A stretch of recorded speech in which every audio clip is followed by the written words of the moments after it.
ardayga kaalinta koobaad galay waxa weeyaan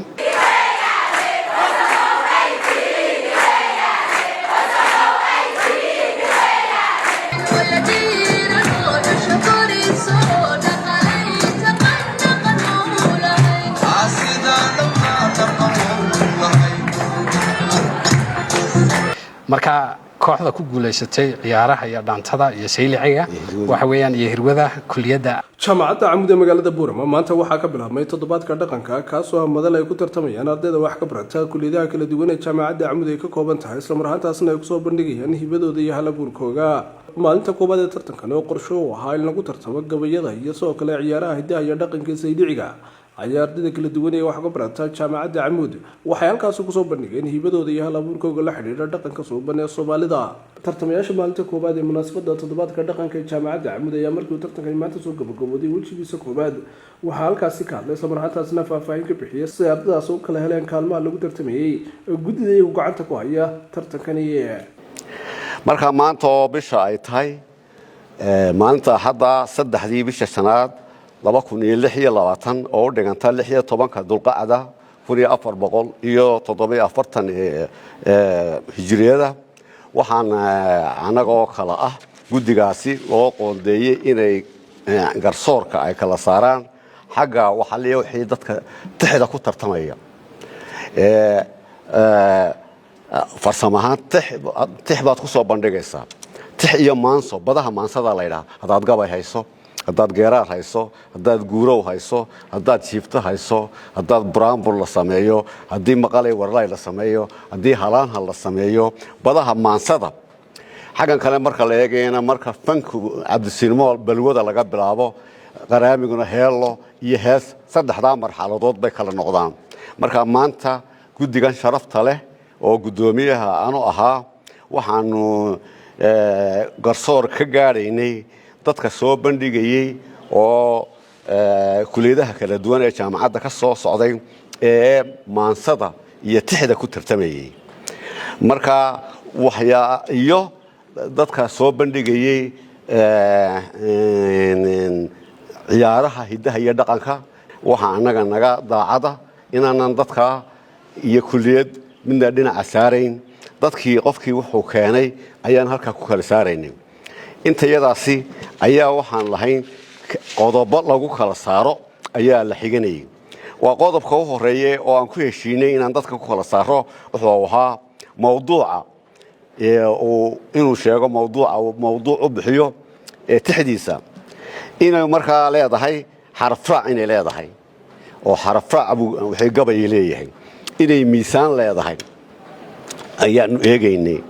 oo iyadana darajo lagu bixinayay xulashada ereyada inuuna ereyo weyda keenin oo ereyo shilis keeno in suuqa markaad wax keenaysid neef caata iyo neef shilis baa la kala keenaya isku qiimo maaha isku dollar iyo birna maaha marka inuu xulashada ereyadiis wax shilis oo keeno inuu yahay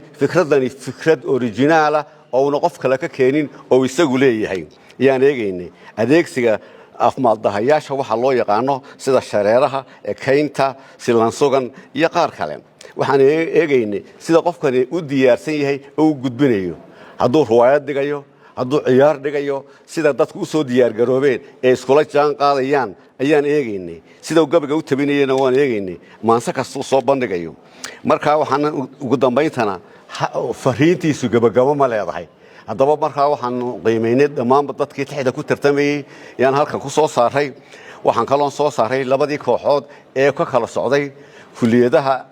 ICT-ga iyo businesska oo iyaguna saylic iyo dhaantada iyo waxay hirwadaya lagu soo bandhigayay sida runta ay tahay waa ciyaaraha hidaha iyo dhaqan folklore dances baa la yiraahdaa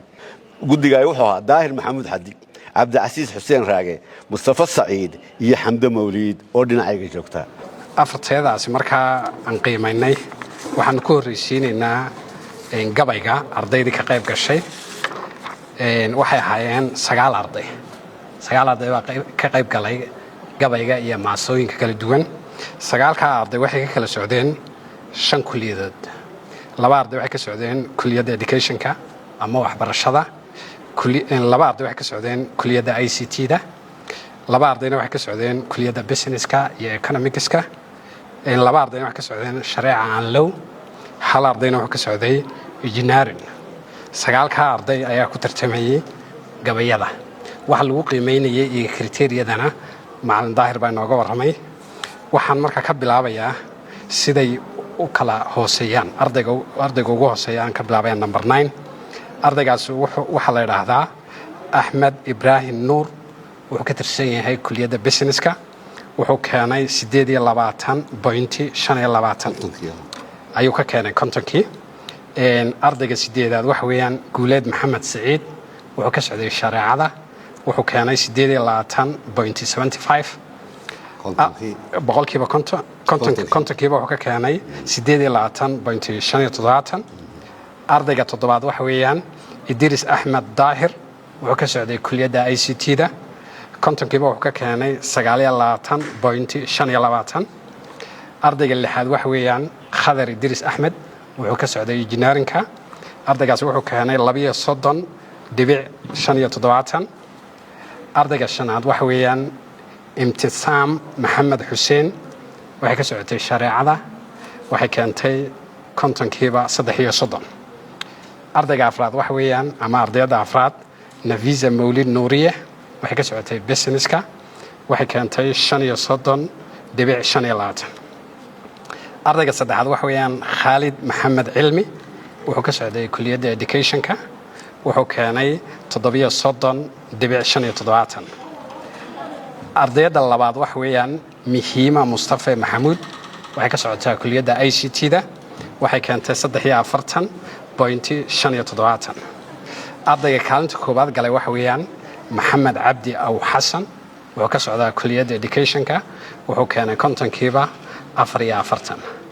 marka gabayga labada arday ugu sareeya waxa weeyaan Maxamed Cabdi Aw Xasan oo education-ka ka socda oo keenay kontonkiiba 44 iyo gabadha la yiraahdo Mihiima Mustafa Maxamuud oo ka socota kulliyadda ICT-da oo keentay 43.75 sagaalka arday waxay ku tartameen gabayga iyo maasooyinka labada kooxood ay ku tartamaysay hilwada iyo sayliciga iyo ciyaaraha dhaqanka iyo dhaantada labada kooxood waxay kala socdeen businesska iyo ICT-da kooxda businesska haddaan ku horeeyo waxaan ku qiimeynaynay 20kii waxay keeneen 16.375 waxa weeyaan 16.375 kooxda ICT-da ka socotay oo iyadana aan ku qiimeynaynay 20 waxay keeneen 18.125 marka kooxda ku guuleysatay ciyaaraha iyo dhaantada iyo sayliciga waxa weeyaan iyo hirwada kulliyadda ICT-da oo keentay 18.125 boqolkiiba 20kiiba marka natiijada waa natiijo la verify gareeyay qof kasta oo gudida kamidana uu saxeexay